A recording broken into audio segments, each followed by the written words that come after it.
We're going to the edge of eternities in Magic the Gathering. The space, the final frontier.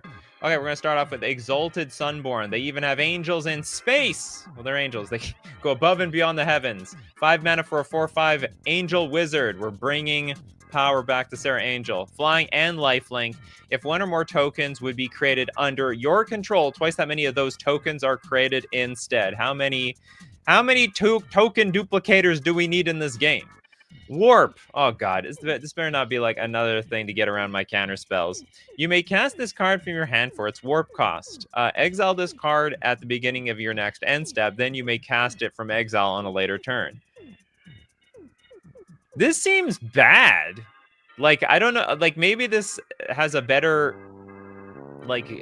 use in other cards, but like you're gonna warp, then you want to, I guess the only function is that you play some token generator on the same turn to double them. Then you're gonna lose your Exalted Sunborn. It didn't even have haste. I would understand, okay, you warp, you get haste, you get some ability, then you got to pay the full retail later. You don't even get that with this card. So it's just this weird token, like, I don't know, doubler, if you have the extra mana for it.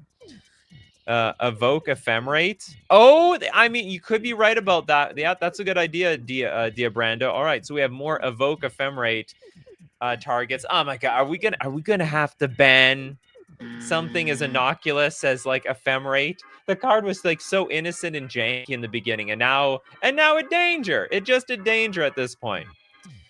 Warp on a static ability seems bad. I know, exactly. So, but at least we understand that warp probably is going to be a blinking target. So it's not there for the static ability. It's there so that you can blink the damn thing. All right, it's there temporarily. It's just there for a second. So if you can protect it somehow, you know, if there's some way you can blink the card before it goes into exile, you know, Wizards is encouraging you to do that. Warp is Evoke, but you have until end of turn. Reminder, you can blink them, for instance. Yeah, and also, if you don't blink them, you still have the card. In fact, it's protected. It's in the exile zone. Aside from Evoke, which goes to the graveyard, which is useless to most of you. It's useless to me, anyhow. If it goes to the exile, that's great. You can use it again. You can actually cast this card again. All right, next up, let's take a look at elixirs. Cosmo Grand Zenith. We got new Zenith cards, apparently. So we're only going to look at whatever has been officially revealed for Scryfall, because there's a lot of leaks. And out of respect to my fellow content creators that are, you know, promoting these cards, we won't be looking at any leaked cards today. None of that naughty stuff. Cosmo Grand Zenith is a 3-mana 2/4 human soldier. Holy crap! These creatures are just getting bigger. This creature has a big butt. Big butt for 3 mana.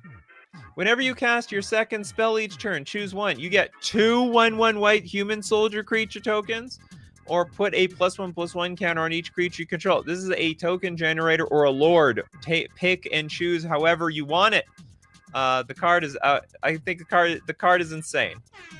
It's a very good card.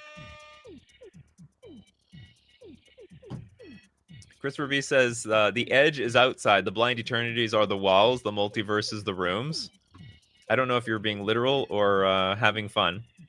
So now I'm not going to say this is ultra busted. You do need to play 2 spells in 1 turn. But if you're playing a soldier deck, if you're playing a human deck, this is not going to be impossible.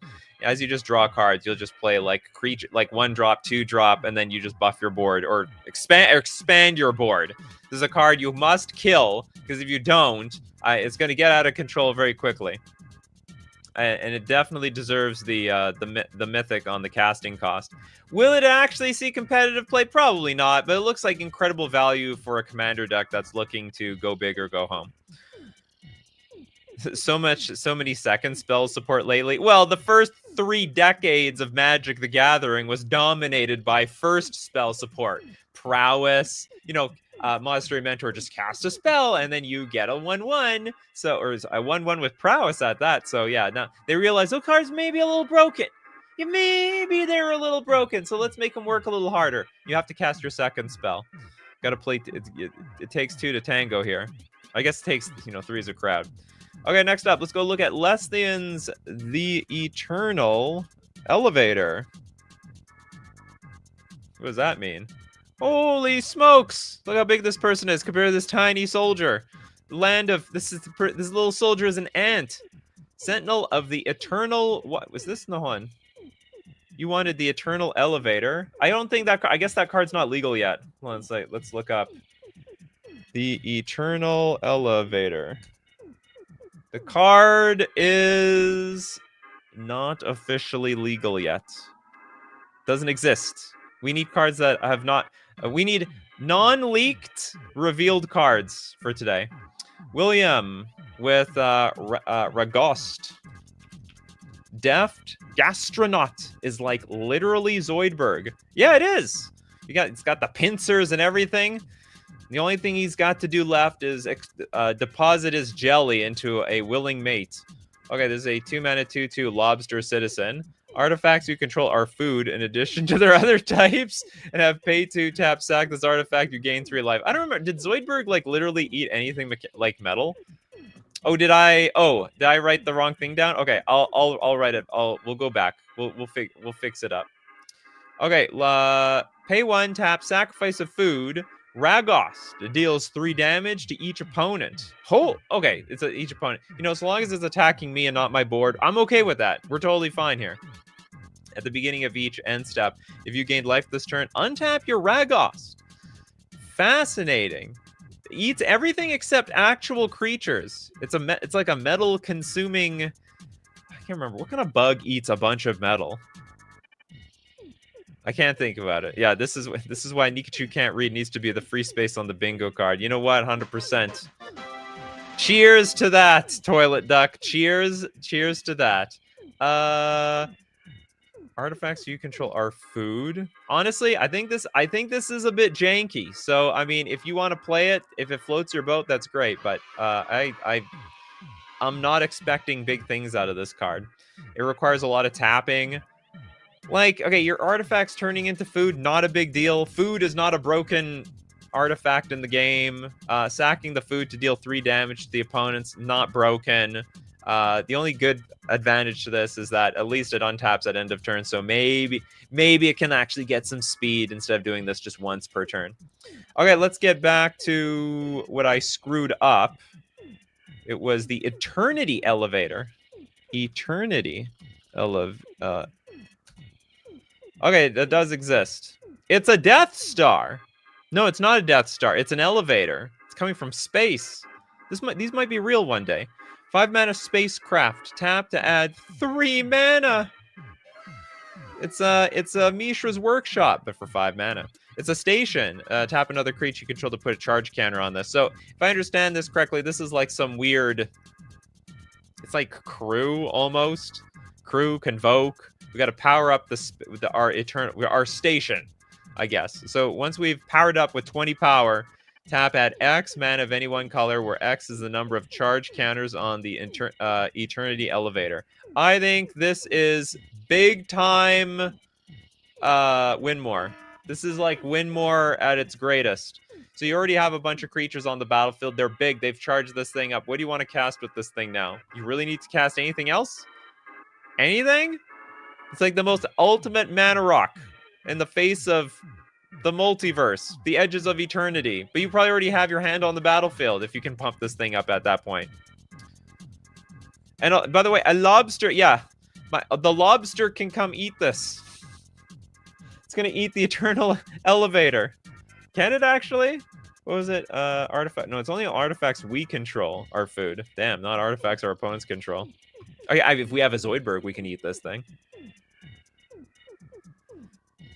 So anyway, I think whatever. It's it's a card. It's a funsy card though. It's got Winmore written all over it. Super chat from Merciless. I haven't been able to attend your AI streams. Oh, sorry, AI lives, but I wanted to show my appreciation. Oh, thank you so much, Merciless. Well, with that, I'll tell you what. I'll try to remember that, and we'll look at 2 more cards at the end of the next AI stream. Otherwise, we'll look at some more cards here. Dr. Nemo with Thrumming Hive Pool. What? Okay, why are the slivers from space? Or did they come from space? You know, if they made that part of the lore, I would totally get it. That would make a whole lot of sense to me. I mean, it looks like something from out of this world. It's like in the same realm as the squiggly Eldrazi. So I don't doubt that the slivers are from space. 6-mana artifact, affinity for slivers. There's a chance there could be affinity for merfolk one day. There's a chance. The mechanic, it's right there. It's right there. There's a chance. I have high expectations when we go back to Lorwyn. Slivers you control have double strike and haste. Oh, they're gonna be speedy slivers. And at the beginning of your upkeep, create 2 1/1 colorless sliver creature tokens. This is stone cold useless in competitive Magic, but I think this will be an excellent addition to any commander deck, especially since you can like ramp. Getting to 6-mana commander is basically nothing, and be able to put 2 1/1 colorless slivers every single turn, and they have haste, and they deal double strike. Plus, they're probably going to have flying or something else from your other support slivers. I can totally get behind this. This is a great card. Yeah, this is exactly what slivers needed. I'll tell you, as a deck, as a Kindred player, sometimes you have an empty board, and you need something. Just create anything, and just having something that makes 2 1/1s every turn. Got the thumbs up for me. Slivers can adapt to everything, even death. So space is nothing they can't live in. I like the sound of that. That's cool. All right, we got Christopher B as not out of place in Modern Horizons. We have Patrolling Peacemaker. This is from the Edge of Eternity's Commander set, which is going to count for today's show. So if you want to show off the Commander cards, that's all fine by me. 3 mana for a 0/0 Robot Soldier. This creature enters with 2 +1/+1 counters on it. So it's like a 2/2. Whenever an opponent commits a crime, so if they target you, you proliferate. Ooh. But otherwise, it's just a 3 mana 2/2. I can't be certain, but I think this is really easy to play around. I think it's actually super underwhelming. And in Commander, how often are people committing crimes? Hold on. Question. Do they have to commit a crime against you? So if they commit a crime, if they target an opponent, anything an opponent controls. Oh, so this is going to... maybe this is going to be more difficult to play around than I thought. Okay, I will give it this. In a play group that is smart, this is probably not going to do a whole lot. I still could be wrong, by the way, because there might be so many cards you have no choice but to target things. But I totally see the play group. They're like, I just want to play my cards. I want to play this card, and I don't care what you're doing. I spent $500 on this deck. I want to see it do its thing. Then this card's going to be amazing. So there are so many, it's just like how people feed the Mystic Remora fish. They'll feed the Patrolling Peacemaker, and it won't be so peaceful anymore. Okay, Sheelan, what do you think of the Dominion Bracelet? This is a 2-mana equipment. Equipped creature gets +1/+1 and has 15. What is it gonna summon Emrakul from like the I don't know, the depths? Sounds like it's trying to summon Emrakul. Okay, 15. Exile the Dominion Bracelet. You control target opponent during their next turn. This ability costs X less to activate, where X is this creature's power. Activate only as a sorcery. Fascinating. So if we have 8 power on the creature, it gets to a reasonable point where we could maybe do this every single turn. So basically, once you start, you don't lose.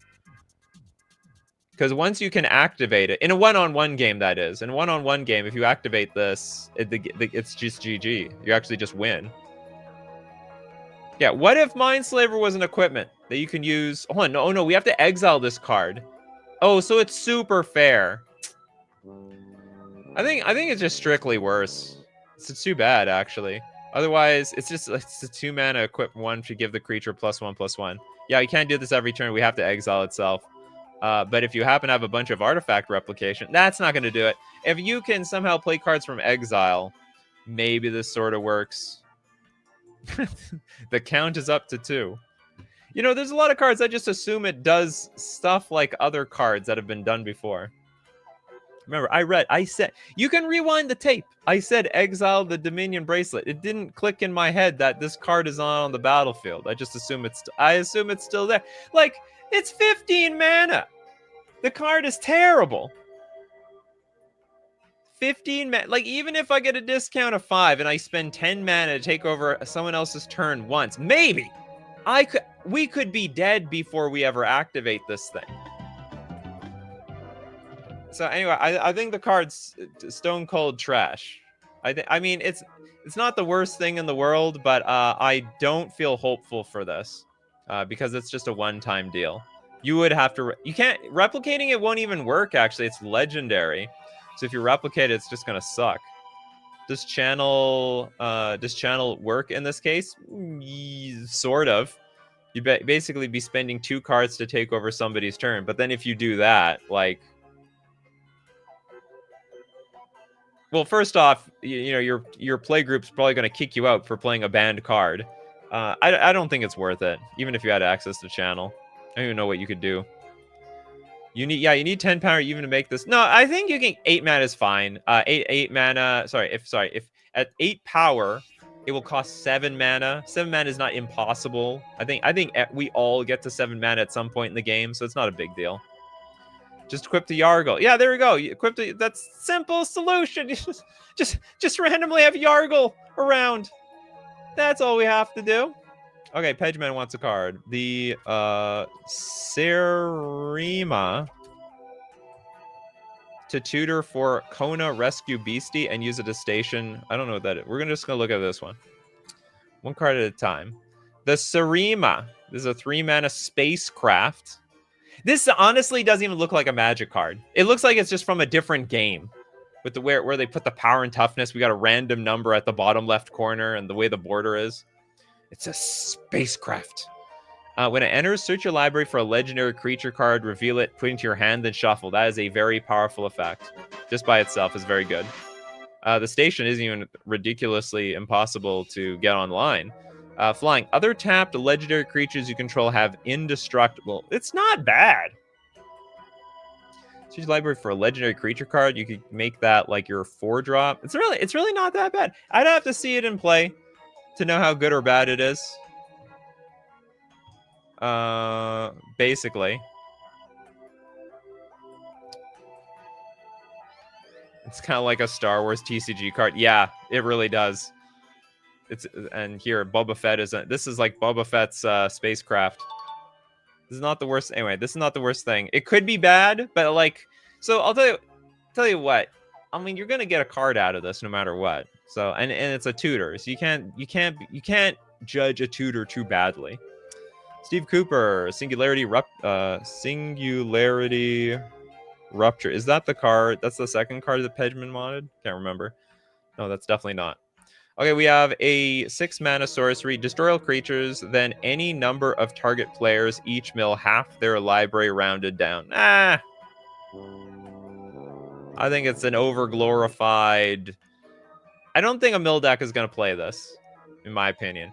And it's an over-glorified board wipe. What does 7+ mean? You need to tap 7 power worth of creatures to charge this up. You got to charge it up. It's like the new crew.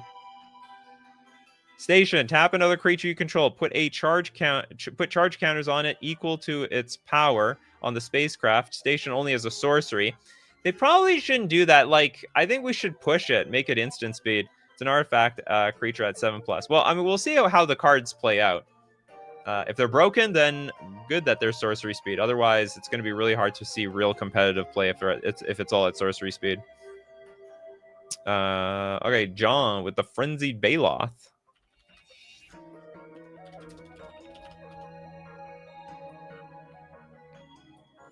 Oh, yes, this card. Double green for a 3/2 beast. Spell can't be countered. They all screwing me already. Trample and haste. So you're going to smack me for 3 damage immediately. Creature spells you control also can't be countered. I'm like used to it at that point. Combat damage can't be prevented.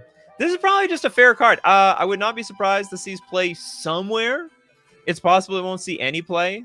The whole this spell can't be countered thing isn't so powerful these days because counter spells suck.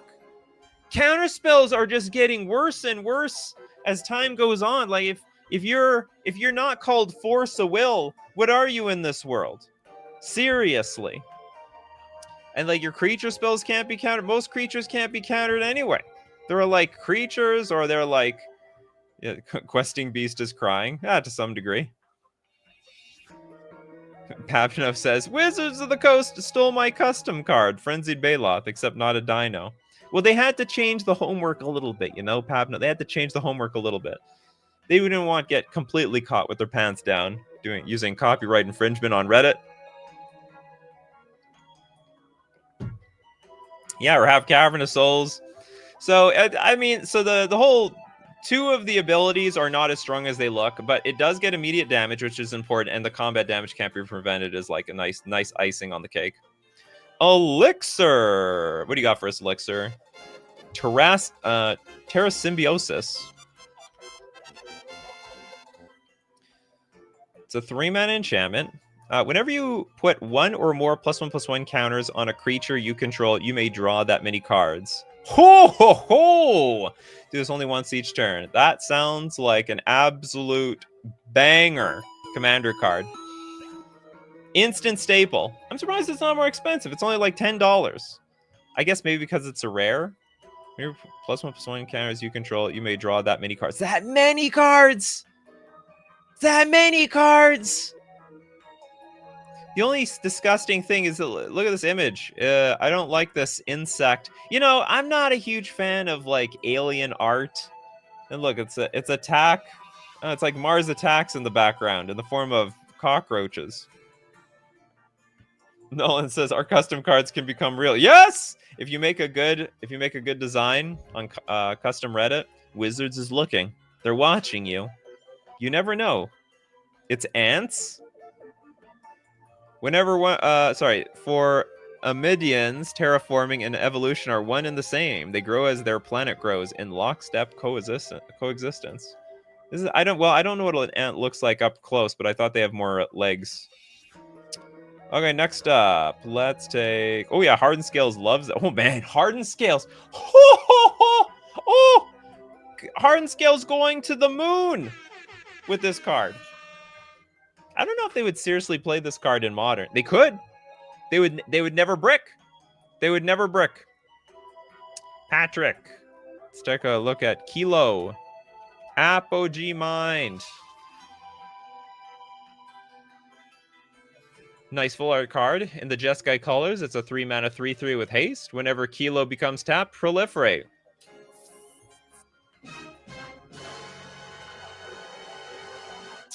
Now the okay, so you can tap it immediately because it's got haste. Ooh, it's probably, I mean, it's worthless in tournaments. Very useful in Commander. Just attack the person that has no blockers. You keep, and not to mention you can tap this with Springleaf Drum. How else are we going to tap this? I don't know if Springleaf Drum is going to be played in this type of deck.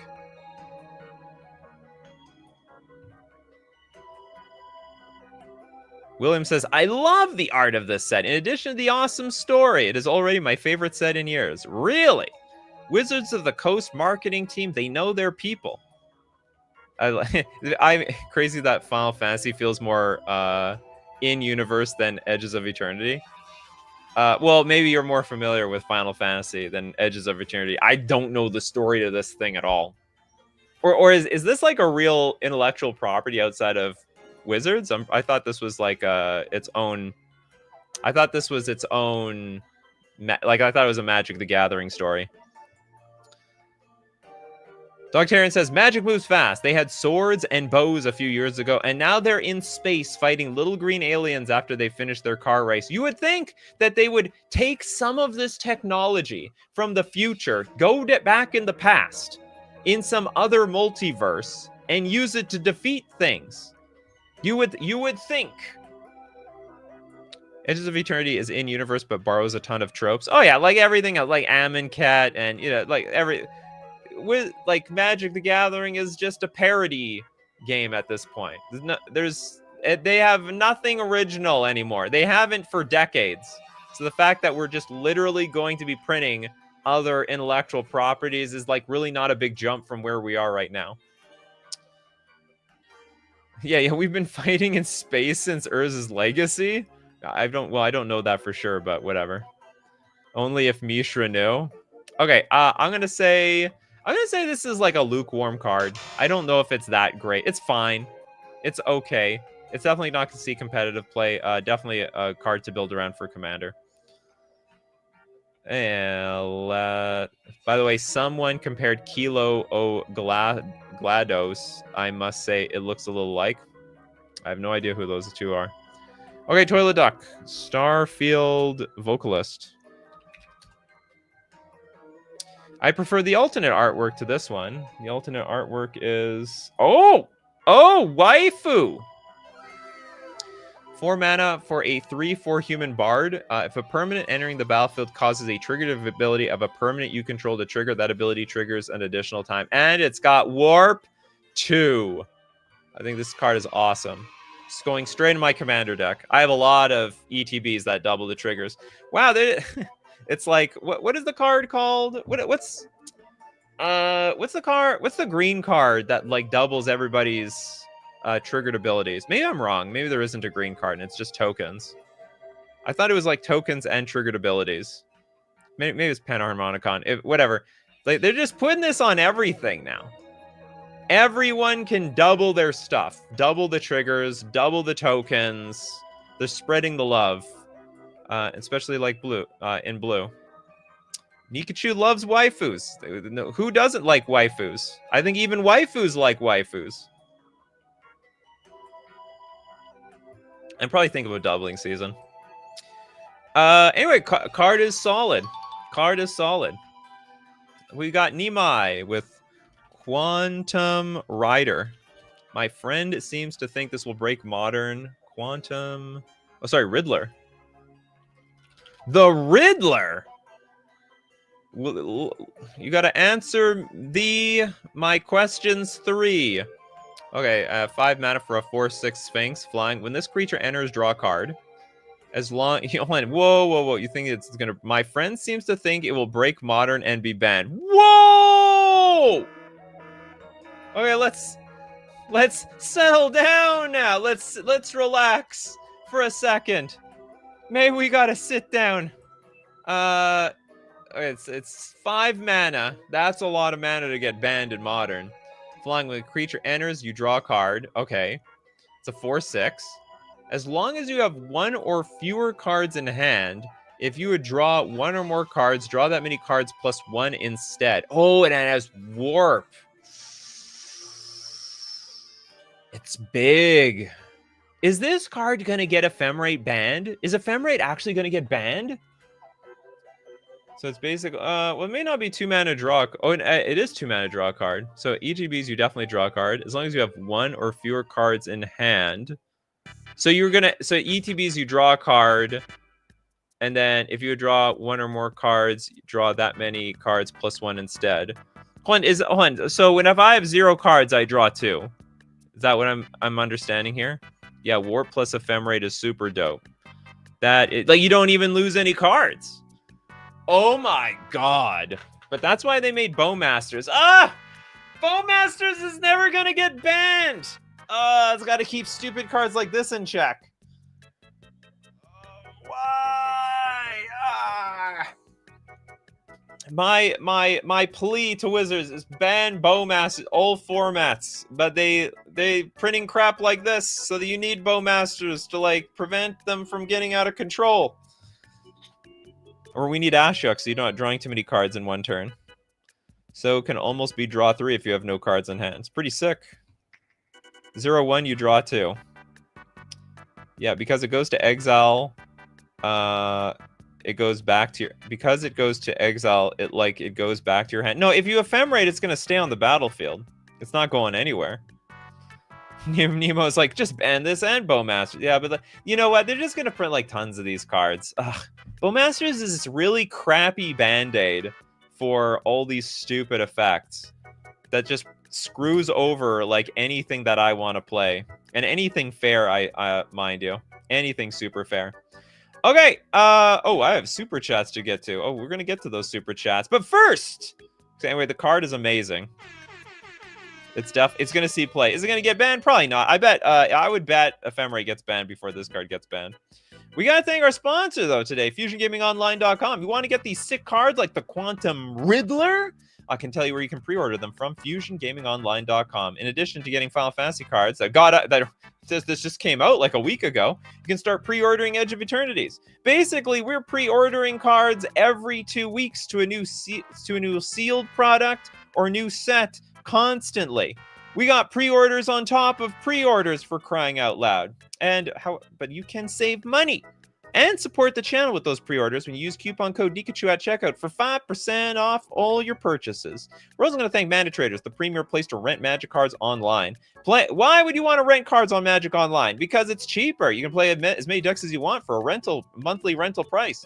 It's a ban list saver. If they ban the Quantum Riddler, well, it's not your cards getting banned, it's Mana Traders. You can support the channel using my Mana Traders link in the description below, or save 40% cash back on your 3rd month subscription using coupon code Nikachu_OWS. The Quantum Riddler. Riddle me this, riddle me that. Will I get banned before the set gets back? The Riddler, blue-black Batman set confirmed. So they're waiting. Okay, Steve Cooper. We got the end. Whoops, what am I doing? The End Stone.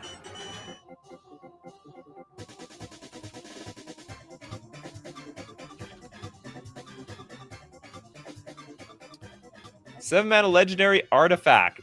10 out of 10 art. I love that art. It's beautiful. It looks like a Mox. Whenever you play a land or cast a spell, draw a card.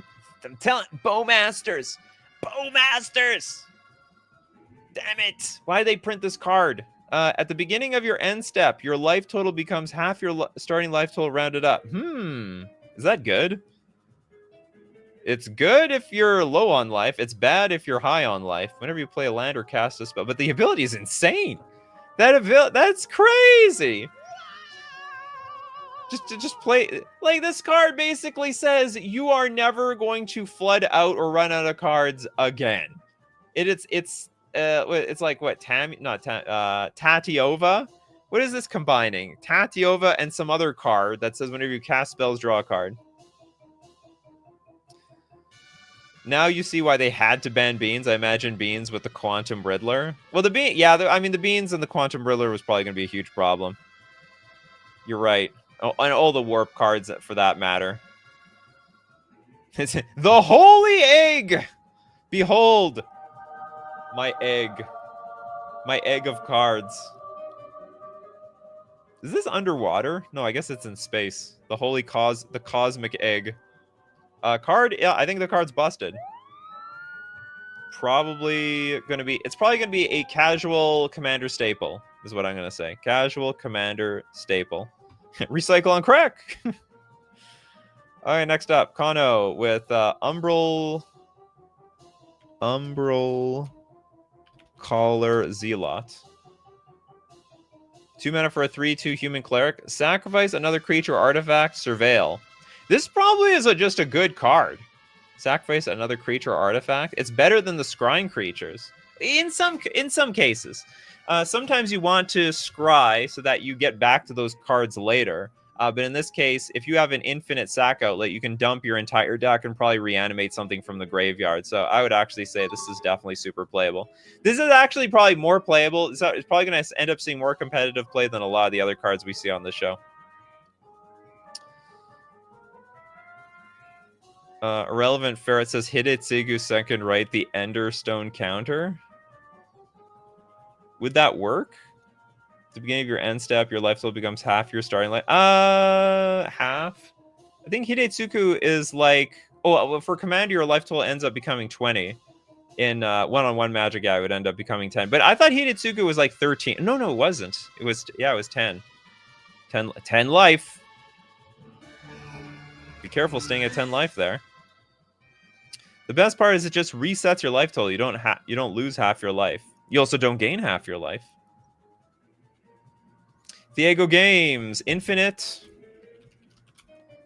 Guideline Station. The Jared Spaceship. What the F is, what am I looking at? This is a real Magic card. 5 mana for a spacecraft. It's a 7/15. This is just a custom Magic the Gathering card at this point. This is just a custom Magic the Gathering card. You know, if you showed this to me and a custom card from Reddit, I can't tell the difference. I wouldn't be able to tell you what's actually going to be printed. This is exactly what Dimitri would make. There's no difference, except Dimitri would add like an extra 10 mana onto the casting cost. Wizards was bold enough to make this 5 mana. When Infinite Guideline Station enters, create a tapped 2/2 colorless robot artifact creature token for each multicolored permanent you control. It's got Station. Anyway, so when you tap 12 power to this thing, it becomes a flyer. Whenever Infinite Guideline Station attacks, draw a card for each multicolored permanent you control. I'm gonna bet it's disqualified for bad card design.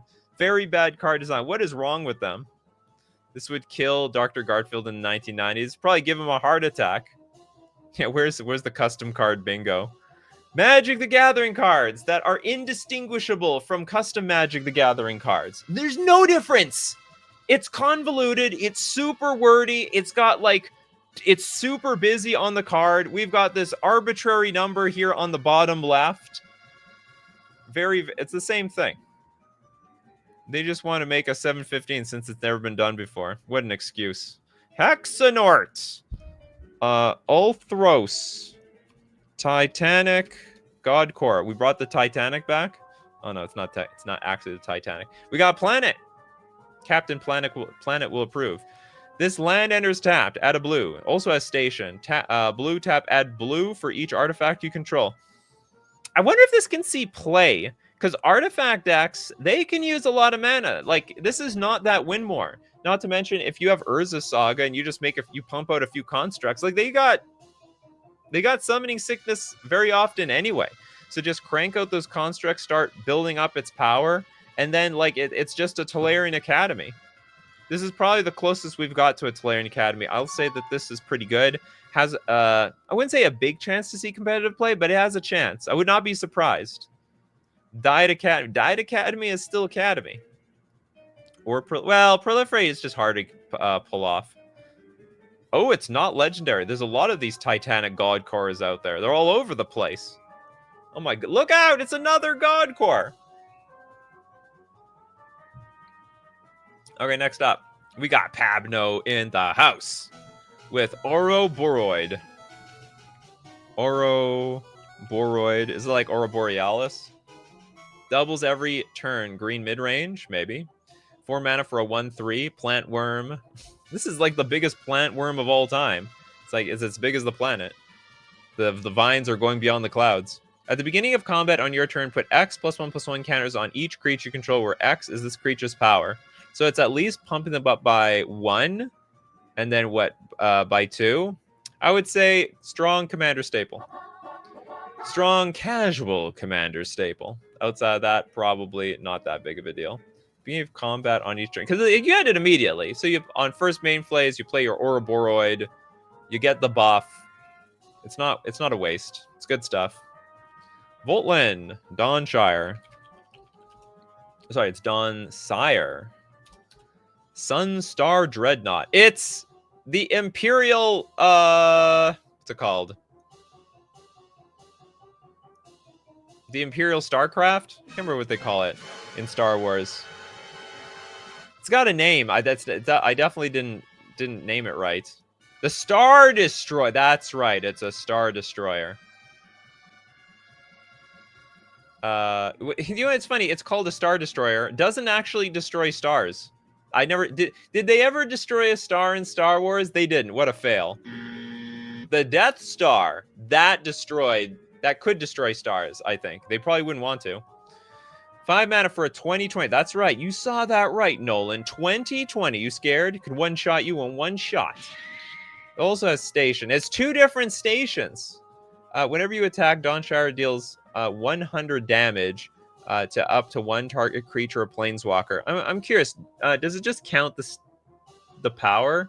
Put a charge counter equal to its power on this station only has a sorcery. It's an artifact. Okay. So like if I get to 10, it's not like 2 separate stations I have to charge up. It's like level up, basically.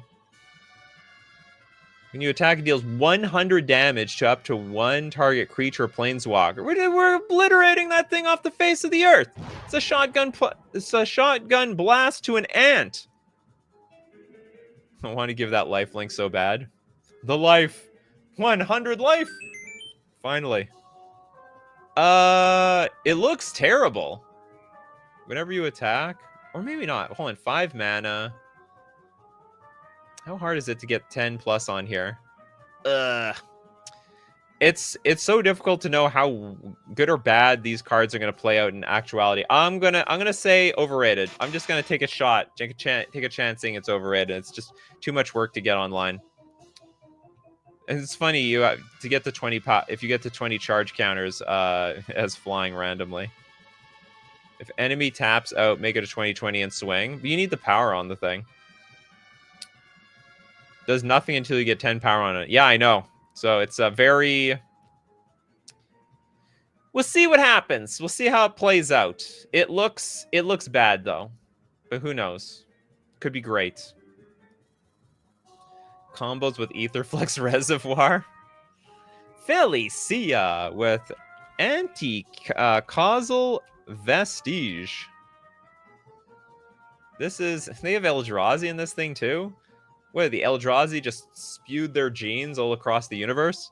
6 mana for a 7/5 Eldrazi. This creature, when this creature leaves the battlefield, draw a card. Then you may put a permanent card with mana value less than or equal to the number of lands you control from your hand onto the battlefield tapped, and it also has Warp for 4. Oh, so you can intentionally get rid of this thing. So Warp for 4, put a 4 power creature in play. Underwhelming, honestly. It's like a weird show. It's like a crappy show and tell for the most part. Like, and a lot of decks that have a lot of mana, they're cheating on their mana. They don't have a lot of lands in play, so it's probably not gonna break anything. I told you guys Eldrazi are Mayos. What the hell? Dimitri says, by the way, Nikachu, I saw a few cards before now and went, GDI, and I thought my cards were pushed. Exactly. I refuse to be interested in this. Oh, the Cosmogoyf. I can't tell if this is like the best Goyf or the worst Goyf. 2 mana for a star 1+ creature. It's an elemental lure Goyf. The creature's power is equal to the number of cards you own in exile, and its toughness is equal to that number +1. So the problem with Tarmogoyfs these days is that, I mean, we are attacking the graveyards like crazy. The graveyard isn't safe, but the exile zone is. Like, I can't get rid of cards in the exile zone. So anyway, this is an interesting Goyf, but it's just hard to turn on. But maybe it's not that bad. I mean, a lot of decks these days, main decks, like something like Relic of Progenitus, so you can start chewing up your own graveyard. It's only cards you own in exile, though. Banger flavor text. Alert! Alert! Cosmogoyf! Recommended action. Run! PSS. Eric's shipboard computer. Final transmission. Oh. Alert! Cosmogoyf. Recommended action. Run. You can't run in space. No one can hear you scream either. All your warp cards will be in exile. Oh! I mean, that's fine in draft. I don't think anyone's going to realistically play the warp cards just to pump up their Cosmogoyf for the most part. Beanpot with Tezzeret. Cruel Captain. 3 mana! What the hell? Oh, it's the card that's supposed to break vintage. 3 mana for a 4 loyalty Tezzeret. Whenever an artifact you control enters, put a loyalty counter on Tezzeret. It danger! I don't need to read anymore. It danger. 0 mana, untap target artifact or creature. If it's an artifact creature, put a +1/+1 counter on it. It more danger! This is crazy. -3, search your library for an artifact card. Mana value 1 or less. Reveal it, put it in your hand. This is insane. -7. Which you could, like, get off immediately, theoretically. -7, you get an emblem with, at the beginning of combat on your turn, put 3 +1/+1 counters on target artifact you control, and it's not a creature, becomes a 0/0 robot artifact creature token. Unbelievable. Unbelievable. It's broken. This will see play. I don't know how many formats. Urza's eating good. Tezzeret's eating good. Mox Opal is eating good. That's for sure. Yeah, great. More 0-mana artifacts and bone. Well, I don't know about the bone saws, but I can totally see. I mean, in Commander, you go get your Soul Ring. Soul Ring is pretty strong. Yeah, it will be a good pair with Urza too. I don't really see play it until they ban it. I'm curious. It's probably gonna. I mean, I can't guarantee it's gonna get restricted in Vintage, but it looks like an incredible include in that format. Goes in every artifact commander deck. Yeah, basically. Might even go into more decks than that. Because you, like, okay, so it at the very least, it tutors for, like, any artifact at 3 mana, right? So 3 mana for a 1 loyalty planeswalker, that ETB, search your library for an artifact card with mana value 1 or less, put into your hand. So you go get Soul Ring, go get Shadow Spear, go get, I mean, go get Artifact Hate, go get Graveyard Hate. So it doesn't die. If it started at 3 loyalty, I can understand. Actually, I still wouldn't understand. Tutors for oh my, the tutors for Black Lotus. Quadizzle, the big brain on Quadizzle. This has the same Oko vibes in terms of being completely busted, but no one seems to care. I think so. I mean, I heard a little bit of Vintage commentary about this card. Now, I'll admit it doesn't protect itself nearly as well as Oko did. And ideally, you're using your artifact ramp to get this thing in play by turn 2. And at that point, you may not have artifacts to, like, buff it up. But, like, make no mistake, it's a very, very outrageously strong card. Like, this emblem seems disgusting. Absolutely disgustorinos. Especially, imagine those indestructible lands. At the beginning of combat on your turn, put 3+1/+1 counters on target artifact, an indestructible land artifact, and it becomes robot. Must destroy everything. Almond, have we done the Dominion brackets? I don't think we have. Tezzeret, I think, should be banned. What's it called? The Dominion. Oh, the Dominion. Oh, sorry, not bracket. Bracelet. Yeah, that the count is at 3. Whatever. 2 mana equipment. Oh, we did this one. Not impressed, to be honest. I think it's just a very bad Mindslaver for the most part. So this guy works with token artifacts, right? Absolutely. Yep. Works with token artifacts. Whenever an artifact you control enters, put a loyalty counter on Tezzeret. But it does not make token artifacts, just to make things clear. I hope they're bringing back slivers in the set. Well, they got like one. Thrumming Hive Pool. Did we look at this? Just not human. Oh yeah, we looked at this. I think it's great. It's a fantastic card. Pabno with the super chat. Rust Harvester. Return a Punishing Fire? I hope not. A red 1/1 robot with menace. Pay 2, tap, exile an artifact card from your graveyard. Put a +1/+1 counter on this creature, then it deals damage equal to its power to any target. Oh, this is like not even close to Punishing Fire. You can just destroy this thing. Send it to its death. Any removal spell. Not only that, you have to exile an artifact card from your graveyard. So it's a lot of work. I would say I would go as far as to say this card is just sort of bad. It's probably more of a draft card. Argentina, Systems Override. 3 mana sorcery, gain control of target artifact or creature until end of turn. Untap that permanent. It gains haste. If it's a spacecraft, put 10 charge counters on it. If you do, remove 10 charge counters from it at the beginning of the next end step. It's probably, I assume it's like an okay draft card. It will be like just bad outside of draft. I do not see the space stations being all that good. You gonna put this in your commander deck? You'll be waiting a long time before someone plays a space station versus you. Rush Harvester is Grim Lavamancer 2.0. That's a good comparison, but the thing is, Grim Lavamancer didn't require so much work. This is like 2 mana. This is 2 mana, not 1. You have to exile an artifact, not just 2 random cards. I'll admit this thing gets bigger, but it's... Well, anyway. Grim Lavamancer is unplayable in 2025. I don't see much more for Rust Harvester.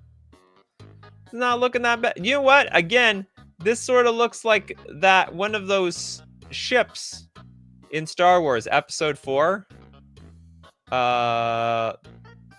Those creatures that's like found and looted R2-D2 and C-3PO. If you know what I'm talking, it just didn't have legs, but it looks very similar. Was it called the Sand Strider? I don't know the Lord of Star. I mean, I like Star Wars. I'm not that deep. The Jawas. That's right. It's been a long time since I've been part of the Star Wars fandom. Not that was deep in it in the first place. Rust Harvester is Wally. Read the text. It scrounges Cavron's wastelands, unaware that its home can no longer support its purpose. I don't get it. We did the Dominion bracelet. We've done. It's been done. Okay. Anyone with no card yet at all? I believe we just did the Dominion. It wasn't even that long ago. Or maybe it was a long time ago. Okay, but we did it. I'm pretty sure we did it. I'm 99% sure we did it.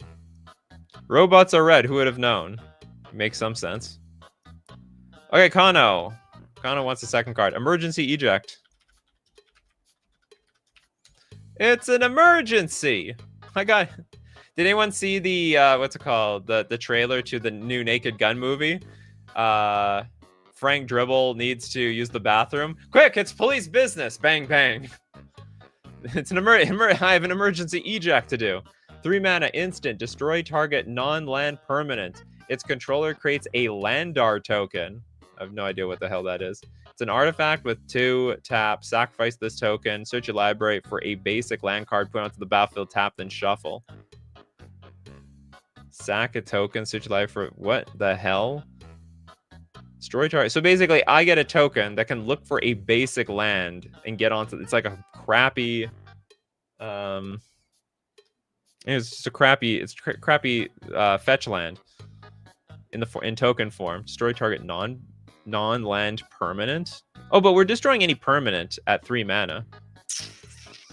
Destroy target non-land. I want to say this might see play. Destroy target non-land permanent. Its controller creates a Landar. Oh no, but they're getting the Landar token. Flavor text is awful. This is your captain speaking. Our eternity drive has ruptured. Light be with you all. I've read worse. Frankly, anything looks pretty good when you read a bunch of AI-generated crap. Destroy your own permanent? That sounds terrible. Why would we want to do that? Anyway, I don't know how to judge this card. It looks like jank. Could be goated. Because it destroys any non-land permanent. So it in theory could be good. If this actually sees some competitive play in like Standard or Pioneer, would not be surprised. Okay, Almond looking for redemption. Singularity Rupture. Oh, we did this one. You're gonna have to get redemption again. Hexanort with Susur. Secundi Void Altar. This is a planet. It's a land. The land enters tapped. Also tap, add a black. Also for station. So pay 2, tap, pay 2 life. Sacrifice this creature. Draw cards equal to the sacrificed creature's power. Activate only as a sorcery. Draw cards equals... I don't think it's worth it. It's probably going to be fine in Commander, but outside of Commander, I don't think this card is worth it. Evil Gibson says, later in the game, when everyone has 1,000,000 mana, this could be good. Where? Which one? This one? I guess emergency eject? Or maybe this card? You know what's good? You know what's a good situation for 1,000,000 mana? Any situation, really. When do I not want 1,000,000 mana? Unless I'm empty-handed. And I'm everything I'm drawing off the top of my deck is a brick. Bricks, I tell you. Bryce. Evendo. Brush Razor. 3 mana 2/2. It's an insect warrior. See, it's an insect. It's not an ant. I guess it could be an ant. Whenever you sacrifice a non-token permanent, exile the top card of your library, which will feed the Cosmogoyf. During your turn, as long as you've sacrificed a non-token permanent this way, you may play cards exiled with this creature. So I've sacrificed a non-token permanent. We have... Oh, and then tap sacrifice the land to add double red. This can't be good. So I can sack the land. Whenever you sacrifice a non-token permanent, exile the top of our deck. Nah, it's got to be bad. This has got to be terrible. I'm not sacking no lands to get no mana. And it doesn't even have haste. If it had haste, I could maybe get behind it a little bit, but it does not have haste, so it's worthless. Are there any goblins or merfolk in space? There are no merfolk, unfortunately. There might be goblins. I don't know. I haven't paid super close attention to this set. Balthazar! When are we getting maximum cockroach? A 1 mana 1/2 that says when the CTB until your next upkeep, whenever your opponent plays a card, gain a treasure. This cannot be countered in any way. It's time for Max C. Come on, is it maximum? This isn't a real card, right? I'm gonna look up maximum cockroach just in case. Or are you just like are you referencing like a Yu-Gi-Oh card? Anyway, thank you very much for the super chat. I don't know when we're gonna get it. Yeah, Max C. I don't even know what Max C is. I've heard of it. I heard Max C is like legendary for being broken. It's in the same league as Pot of Greed. Not familiar though. Benjamin Berkey still looking for the first card. Did we do Frenzied Baloth? Frenzied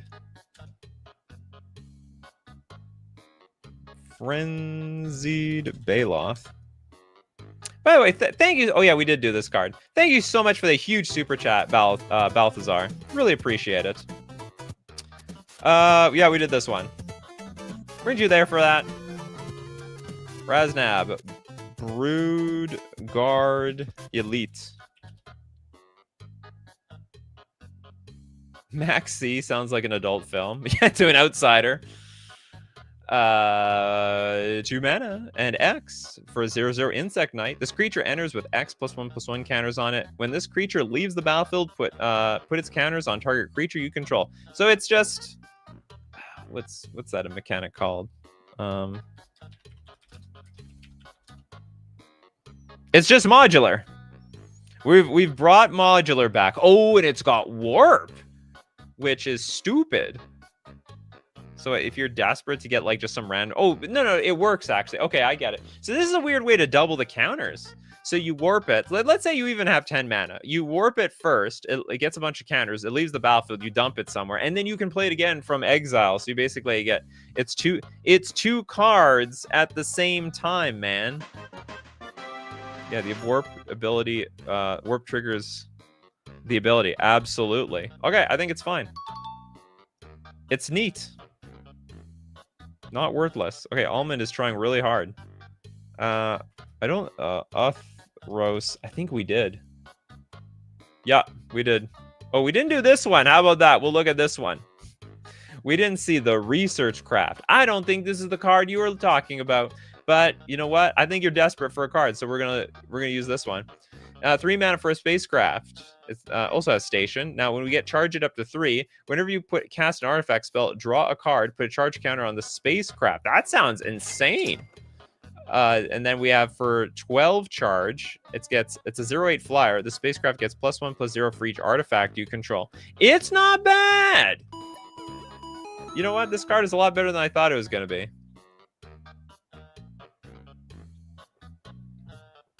Cast artifact spells, draw cards, and whenever you cast those artifact spells, you can probably use those to charge up this thing as well. This card is a lot better than it looks. Is all I'm going to say. Merciless says Max C is whenever an opponent casts a creature from anywhere other than their hand, draw a card. That's almost this card that we're looking at. It's almost this damn thing. Yeah, we did the Tolarian Academy already. Still painful to give up turn 3 doing nothing. Not necessarily. Look, you got to play this card with your 0 drops. So sorry, like you play this first, and then you start casting 0-drop cards, you start drawing some cards. You hear what I'm saying? So you're not doing nothing. This card can end up cashing in big time. You sort of have to do nothing for your earlier turns, though. Who wants 2 cards? I know who wants... Argentina wants 2 cards. Interceptor Mechan up on Scryfall. Yep, it is.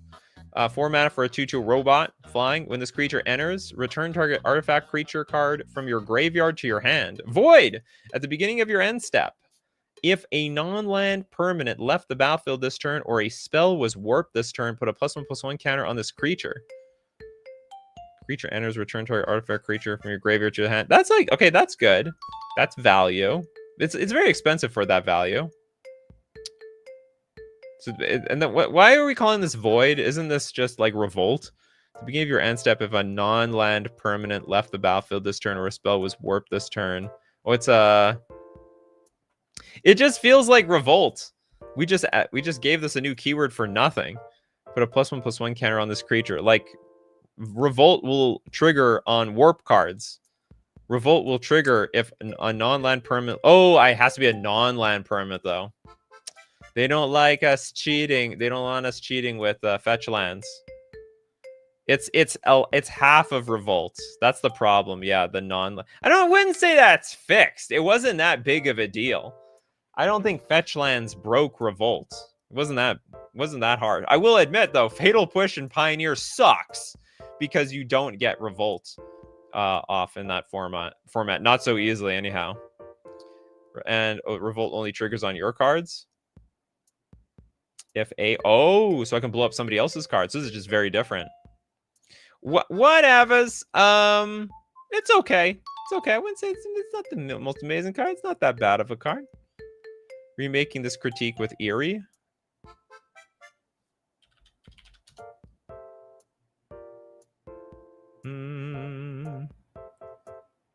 Is this the new card? No.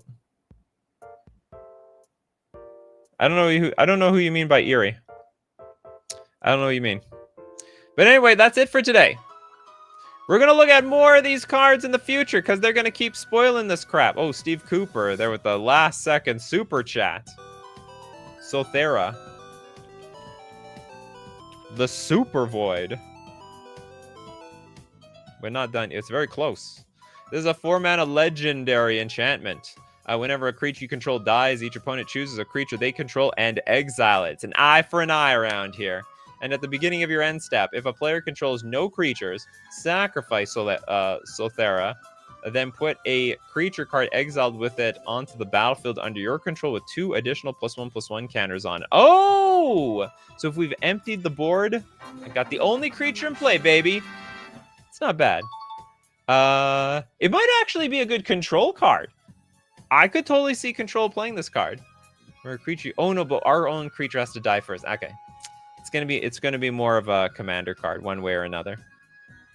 Alrighty! As usual, my coffee crew, we do this 3 p.m. Central Standard Time. Be there or be square. And as usual, thank you very much, everyone who supports the show. If you're a Patreon, a member on YouTube, or you super chat to be a part of the show, or even super chat so other people are a part of the show. And of course, thank you so much, my coffee crew, for being here. People like Christopher B, Argentina, Kano, we got Pabno, Bell, Benjamin Berkey, Haxanort, Merciless, Nolan, William, Little Deadfly, The Damn Draws, .11, Steve Cooper, of course, Quadizzle, Almond, Voltland, Beanpot, Argentina, Dr. Nemo, The Ghost of Thomas Jenkins, William, and more. So as usual, my coffee crew, keep brewing those coffees. We're going to keep bringing up the magic and keep going to the edge of eternity. So I'll see you guys at the next cup.